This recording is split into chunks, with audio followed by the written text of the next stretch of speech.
অনেক দিন ভিডিও দেওয়া হয় না আসলে। বাংলাদেশের এই চলমান যে অবস্থা, সেই অবস্থার কারণে সবারই মন খারাপ জানি। বাংলাদেশ থেকে এখন কেউ এই ভিডিওটা দেখবেন না আমি যখন পোস্ট করব, তো তারপরেও মন খারাপের মাঝে একটু নিজের মনটা একটু ফ্রেশ করার জন্য আজকে এই রাতের বেলা একটা ভিডিও করি। দেখছেন একজন সাইকেল চালাচ্ছে, সম্পূর্ণ একা, আশেপাশে কেউ নেই। তো এইভাবে কিন্তু এই সামারের মধ্যে অনেকেই এইভাবে সাইকেল চালান। দর্শক আসসালামু আলাইকুম। আজ একটু রাতের কানাডা দেখব। মানুষ নিরাপদ ফিল করে আসলে, ওইভাবে কোনো মানুষের ছিনতাইয়ের ভয় নেই, রাহাজানির ভয় নেই। তো চলুন আজকে একটু রাতের কানাডাটা একটু দেখি। এখন রাত 12টার বেশি। এই রাত বিরাতে একটু আমরা হাঁটি, একটু বাসে চড়ি, এ ধরনের আমার আরও একটি ভিডিও রয়েছে। তো চলুন আজকে একটু হাঁটি আমরা। এখন আমরা আছি নটরডেম স্ট্রিট, এটি নটরডেম এভিনিউ, এটি ম্যানিটোবার রাজধানী উইনিপেগে। গত রবিবার দিন পূর্ণিমা গিয়েছে খুব সম্ভবত।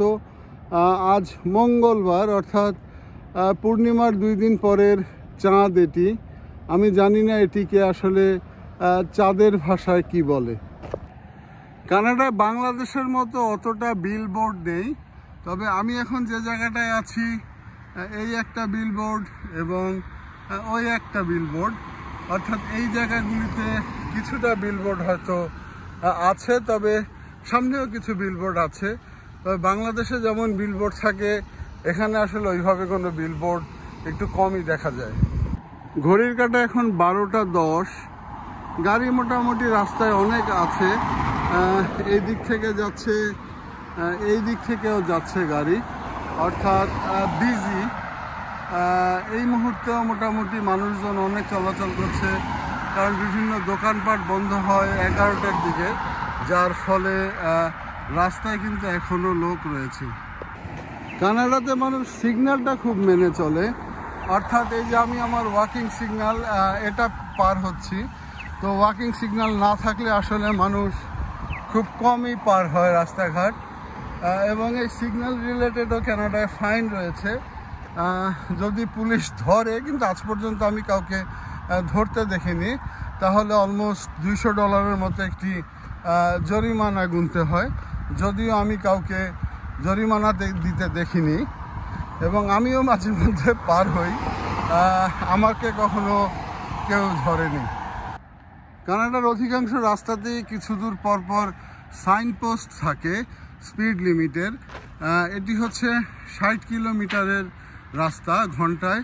এই রাস্তায় আপনি 60 কিলোমিটারের বেশি চালাতে পারবেন না। রাস্তা যতই ফাঁকা থাক, যাই থাক না কেন, পারবেন না। আপনি যদি একটু গাড়িগুলির স্পিড দেখেন, খেয়াল করবেন 60-এর 19 কিংবা 20।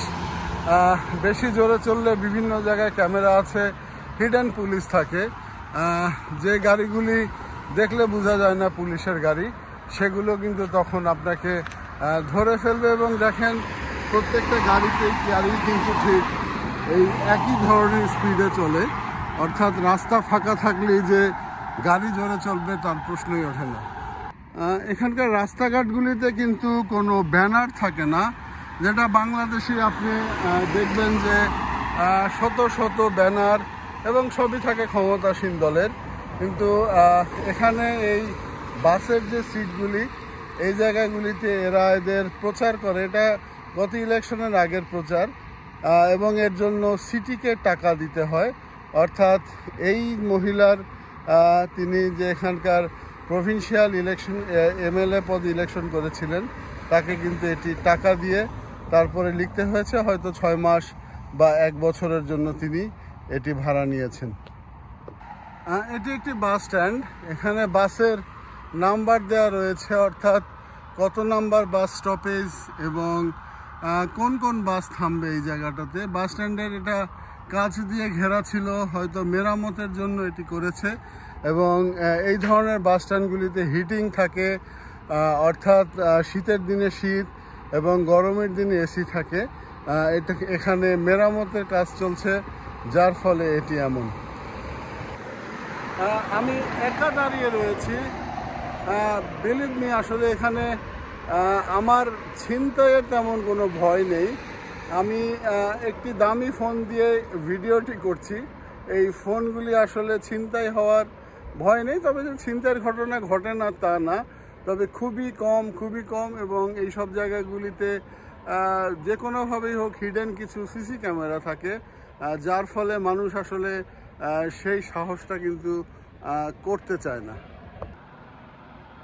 একটি হেলিকপ্টারটি কেন ঘুরছে জানি না। কানাডায় পোস্ট অফিস খুবই জনপ্রিয়। চিঠিপত্রের আদান প্রদান হয় এবং এই ধরনের পোস্ট বক্স, অর্থাৎ মানুষের ডাকের যে বক্স, সেগুলো মোড়ে থাকে এবং মানুষ সেই চিঠিগুলি পোস্ট করে এবং চিঠির খরচ বেশি না, হয়তো $1.30 মতো কানাডা ওয়াইড। এবং কানাডা পোস্টের সার্ভিস কিন্তু চমৎকার সার্ভিস, কোস্ট টু কোস্ট তারা কভার করে। অনেক ক্ষেত্রে দেখা যায় যে বেসরকারি পোস্টগুলি তা কিন্তু করতে পারে না এবং এটা প্রতিদিনই খোলা হয়। অনেকক্ষণ পর একজন মানুষকে হেঁটে যেতে দেখলাম। তিনিও হয়তো আমার মতো হাঁটছেন, জানি না কই যাচ্ছেন। তো সব মিলিয়ে একটি চমৎকার অনুভূতি। আর একজন সাইকেল আরোহী যাচ্ছেন, আরও 2 জন সাইকেল আরোহী, অর্থাৎ এরা 3 জন ঘুরতে বের হয়েছেন। এই সামারের মধ্যে আসলে রাতের দৈর্ঘ্য খুব কম, যার ফলে মানুষ ঘুরে বেড়ায় এভাবে। বাসটিতে আমি উঠলাম, বাসায় যাচ্ছি। আসলে গাড়িটা একটু সমস্যা, সে সমস্যা আর একদিন বলবো। পুরা বাসটিতে আমি একা, একটা অনুভূতি আসলে। আমার ধারণা এই বাসটি তার অর্ধেক পথ পার করে এসেছে, বাকি অর্ধেক রয়েছে। আমি শুধু একা, আমি আর 5-6টা স্টপেজ পরে নেমে যাব। হয়তো 1-8 লোক উঠতেও পারে, না উঠতে পারে। এবং এই বাসগুলি সিটির আন্ডারে, কোনো প্রাইভেট বাস না। এই সময় বাস চালানো লস, কিন্তু তারপরেও আমার মতো যাত্রী যারা থাকেন, একজন থাকলেও সে একজনের জন্য নিতে হয়। এবং শহরের বড় রুটগুলিতে প্রায় রাত 1:30 পর্যন্ত বাস চলে। আসলে এই ট্যুরটুকু আমি একাই আসলাম। পুরা বাসে আমি সিটটা চেঞ্জ করে একটু সামনে আসলাম। পুরা বাসে আমি ছাড়া কিন্তু আর কেউই নেই। আমাকে নামিয়ে দিয়ে বাসটি চলে গেল, একেবারে শূন্য একটি বাস। এবার আমি ডাউনটাউনে চলে আসছি। এখানে হয়তো কিছু মানুষ পাবো। একজনকে দেখা যাচ্ছে, তিনি হাঁটছেন একা নিঃসঙ্গ। যেহেতু ডাউনটাউন, সেহেতু মানুষের আনাগোনা আছে। দেখছেন যে একজন মহিলা একা নির্বিঘ্নে হাঁটছে। এখন রাত প্রায় 1:45-র কাছাকাছি। অর্থাৎ এই যে ভীতিহীনভাবে হেঁটে চলা, এটা কিন্তু কানাডা সহ এই সব দেশগুলিতেই আসলে সম্ভব। আমি আরেকটি বাস ধরবো, আমার 9 মিনিট সময় আছে। এক ভদ্রলোক রাস্তা পার হচ্ছে, কিন্তু তিনি সিগন্যালটি মানছেন না। এদিক থেকেও গাড়ি আসছে। এই ধরনের ঘটনা আমি বললাম যে হয়, মানুষ মাঝে মধ্যে সিগন্যাল মানে না, বা আমিও মাঝে মধ্যে মানি না। এবং এই রাতের এই ডাউনটাউনটি আশা করি আপনারা উপভোগ করছেন।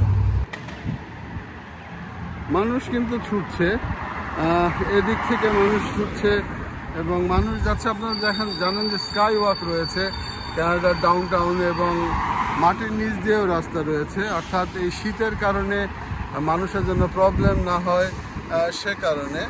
এবং কিছু আছে এই গাড়িগুলি যেটা আলোটা ব্লিঙ্ক করছে, এটা ক্লিনিংয়ের গাড়ি খুব সম্ভবত। এবং বাস চলে যাচ্ছে এইভাবে এবং পুরা আলো ঝলমলে এই মুহূর্তে। এবং মানুষের আনাগোনা, কিন্তু হাঁটা মানুষ কম। আমি ঠান্ডা নেই, আমি একটি নর্মাল গেঞ্জি পরে কিন্তু আছি।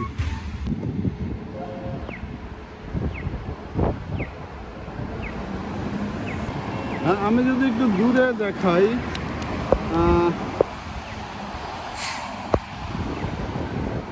দাঁড়িয়ে আছে একজন, দুইজন, একটি কাপল হেঁটে যাচ্ছে এবং একেবারে নির্বিঘ্নে তারা হাঁটছে। আরও একজন দেখতে পাচ্ছেন, তিনি একা, অর্থাৎ সবাই কিন্তু একা একাই এখানে হাঁটছে। আর একটি মেয়েকে দেখাই যে সেও কিন্তু একা হাঁটছে এবং এরা আসলে আশেপাশেই থাকে। এরা ডাউনটাউন গার্ল, অর্থাৎ ডাউনটাউন গার্ল বলতে অন্য কিছু না, তারা হচ্ছে ডাউনটাউনে ঘুরে বেড়ায়, আশেপাশেই তাদের বাসা এবং আশেপাশে কিছু নেইবারহুড রয়েছে, সেই নেইবারহুডগুলিতেই অনেকেই থাকে। আরও দুজন মানুষ এবং এইখানটাতেও আরও দুজন যাচ্ছেন। এইভাবেই কিন্তু রাতের কানাডাটা, অর্থাৎ যেটা আগেও বলেছি যে দিনের দৈর্ঘ্য খুব বেশি এবং রাত খুব ছোট, তাই ঠান্ডা নাই, তাই অনেকেই এই রাতটাকে এনজয় করছেন। এরা খুবই ব্যস্ত ভঙ্গিতে রাস্তা পার হচ্ছে, জানি না কেন, হয়তো কারো দ্রুত বাড়ি ফেরার পালা অথবা কারোর সাথে দেখা করতে যাওয়ার পালা। এই দিক থেকে পার হলেন, এবার তারা এই দিকে যাচ্ছেন। এই আর কি, এইভাবেই আজকের এই সময়টাকে তারা এনজয় করছেন। এবং আরও একটি মেয়ে দাঁড়ানো সেখানে, সে হয়তো একা কেন জানি না, তিনিও আছেন এখানে। আমি আরেকটি বাসে উঠলাম, এই বাসেও যথারীতি আমি একা, তবে আমি প্রিটি শিওর যে আরও কয়েকজন উঠবেন। হ্যাঁ, এখান থেকে একজন উঠছে, তো এইভাবে কিন্তু এই বাসগুলিতে কিছু কিছু মানুষজন উঠবে। রাত 1:22 বাজে এখন। বাস থেকে নামলাম, বাসায় ফিরবো। তো মন ভালো নেই আসলে, আমি জানি যারা ভিডিওটি দেখছেন এই মুহূর্তে তাদেরও মন ভালো নেই। তো সবাই সবার জন্য দোয়া করি এবং আবার ঠিক পথে ফিরুক বাংলাদেশ, এই কামনাই করি। আসসালামু আলাইকুম।